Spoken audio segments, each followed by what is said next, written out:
कुछ तिथियां इतनी खास होती हैं कि साल भर लोग उनका इंतज़ार करते हैं किसी शुभ काम के लिए। और ऐसी ही एक तिथि है अक्षय तृतीया। अक्षय तृतीया यानी आखा तीज का दिन भारतीयों के लिए बड़ा ही खास है, क्योंकि भारतीय संस्कृति में मोक्ष प्राप्ति जीवन का परम लक्ष्य है और अक्षय तृतीया का दिन इसका सुअवसर प्रदान करता है। मान्यता है कि वैशाख मास के शुक्ल पक्ष की तृतीया तिथि के दिन, जिसे कि अक्षय तृतीया भी कहा जाता है, किए गए सभी कामों का फल अक्षय होता है। पद्म पुराण के अनुसार भगवान विष्णु ने एक बार नारद मुनि को बताया था कि इस पर्व पर स्नान, दान, जप, यज्ञ, तर्पण, स्वाध्याय जो भी काम किए जाते हैं वे सभी अक्षय हो जाते हैं। अक्षय तृतीया तिथि की अधिष्ठात्री देवी पार्वती है। इस खास दिन माता लक्ष्मी और भगवान श्री विष्णु की पूजा से सभी मनोकामनाएं पूरी हो सकती हैं। इस दिन किसी काम को करने के लिए मुहूर्त देखने की जरूरत नहीं रहती, क्योंकि यह अपने आप में ही एक स्वयं सिद्ध मुहूर्त है। इसीलिए इस दिन नए काम का आरंभ, भूमि, भवन, वाहन, सोने की खरीद, विवाह और गृह प्रवेश की धूम रहती है। लोग इस दिन पिंड दान भी करते हैं, जिससे उनके पितरों को अक्षय फल मिले और मोक्ष की प्राप्ति हो सके। मान्यता है कि इसी दिन भगीरथ की तपस्या से प्रसन्न होकर माँ गंगा धरती पर अवतरित हुई थी और भगीरथ के पूर्वजों को मोक्ष की प्राप्ति हुई थी। इसीलिए लोग इस दिन गंगा स्नान करके अपने पापों से मुक्ति और मोक्ष प्राप्ति का मार्ग प्रशस्त करते हैं। अक्षय तृतीया के दिन ही भगवान विष्णु के 6वें अवतार परशुराम जी का जन्म हुआ था, जिन्हें चिरंजीवी माना जाता है। इसलिए भी यह एक चिरंजीवी तिथि है। इस तिथि से वेद व्यास जी ने भगवान गणेश से महाभारत ग्रंथ लिखवाना शुरू किया था। धार्मिक कथाओं के अनुसार इसी दिन भगवान कृष्ण और सुदामा का पुनर्मिलन हुआ था और सुदामा का भाग्य बदल गया था।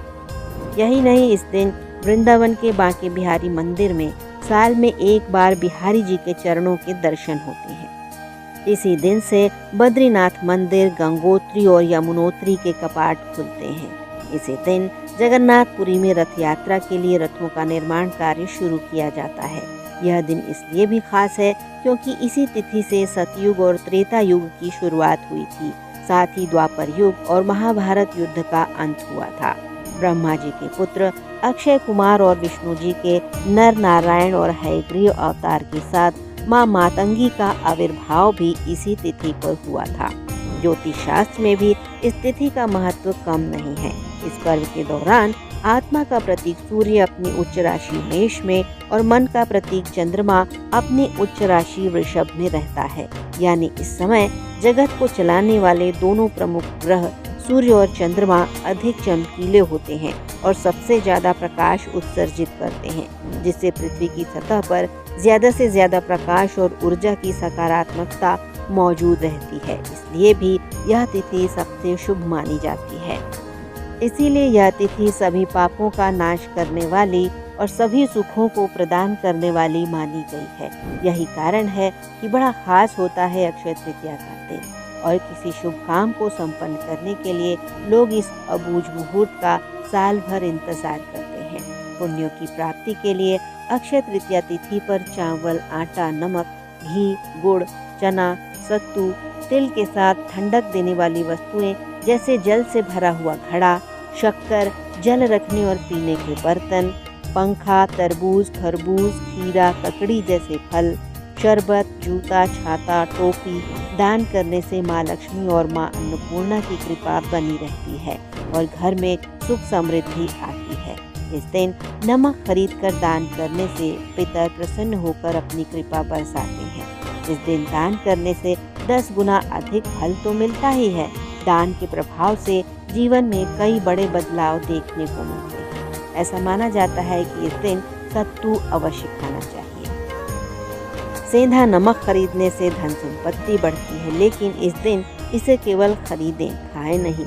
इस दिन मिट्टी की महत्ता सोना खरीदने के बराबर है। इसलिए मिट्टी का कोई पात्र खरीदकर घर लाने से संपत्ति बढ़ती है, उन्नति भी होती है। जौ या पीली सरसों खरीदना भी सोना चांदी खरीदने के बराबर होता है। इससे माता लक्ष्मी का आशीर्वाद मिलता है। तांबे या पीतल के बर्तन खरीद कर लाने से धन धान्य में वृद्धि होती है। वही माता लक्ष्मी की प्रिय कौड़ियाँ खरीद कर 11 कौड़ियाँ लाल कपड़े में बांधकर माँ लक्ष्मी के चरणों में रखने से धन की समस्या नहीं होती है। केसर और हल्दी से देवी लक्ष्मी और भगवान श्री विष्णु की पूजा आर्थिक परेशानियों का अंत है। घर के पूजा स्थल में एकाक्षी नारियल स्थापित करने से भी देवी लक्ष्मी की कृपा प्राप्त होती है। वैशाख मास में भगवान शिव की पूजा का भी बड़ा ही महत्व माना जाता है। इस मास की शुरुआत से ही भगवान शिव के ऊपर गलंतिका बांधना यानी पानी भरे मटके को बांधना विशेष पुण्यदायी होता है। इससे भोलेनाथ को ठंडा जल चढ़ता रहता है और वे तृप्त होते हैं और उनकी तृप्ति से हमें उनका आशीर्वाद मिलता है। इसके अलावा मंदिरों में भगवान की दिनचर्या भी पूरी तरह बदल जाती है। भगवान को ठंडे पदार्थों का भोग लगाते हैं, रेशमी की जगह सूती वस्त्र पहनाए जाते हैं, विग्रह के लिए पंखे और कूलर की व्यवस्थाएं की जाती हैं। इस माह चौराहों पर प्याऊ लगवाना, पानी और शरबत बांटना, छायादार वृक्ष लगाना, वृक्षों को पानी देना, पशु पक्षियों के लिए खाना पानी और शेड की व्यवस्था करना, यह सभी सात्विक कर्म मनुष्य जीवन को पुण्य रूप से आगे बढ़ाने और पापों का अंत करने में सहायक होते हैं। मानव जीवन का उद्देश्य ही उच्चतर लोकों की ओर बढ़ना है। अक्षय तृतीया के दिन ही देवी पार्वती ने मां अन्नपूर्णा के रूप में अवतार भी लिया था और भगवान शिव ने उनसे भिक्षा प्राप्त की थी। अन्नपूर्णा इससे प्रसन्न होकर संपूर्ण जगत का भरण पोषण करने लगी थी। मान्यता है कि इस दिन भगवान शिव को भोग लगाने से जातक पर देवी अन्नपूर्णा की कृपा भी सदैव बनी रहती है। इसलिए यह दिन मां अन्नपूर्णा का जन्म दिवस भी है। और महाभारत की बात करें तो उसका एक हिस्सा है गीता। इस दिन गीता के 18वें अध्याय का पाठ करने से भी अक्षय पुण्य की प्राप्ति होती है। महाभारत के अनुसार पांडवों के अज्ञातवास के समय इसी दिन भगवान श्री कृष्ण ने पांडव पत्नी द्रौपदी को अक्षय पात्र प्रदान किया था, जिससे मांगी गई वस्तु कभी समाप्त नहीं होती थी। युधिष्ठिर के पूछने पर भगवान श्री कृष्ण ने बताया था कि अक्षय तृतीया पर ऐसी स्थितियां बनती हैं कि जो भी रचनात्मक या सांसारिक काम किया जाए उसका पुण्य कभी क्षय नहीं होता, बल्कि और अधिक बरकत और ख्याति मिलती है।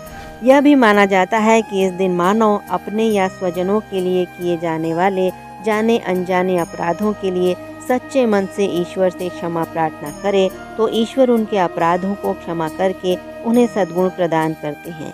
इसलिए इस दिन अपने सभी दुर्गुणों को भगवान श्री हरि के चरणों में अर्पित करके उनसे सद्गुणों का वरदान मांगने की भी परंपरा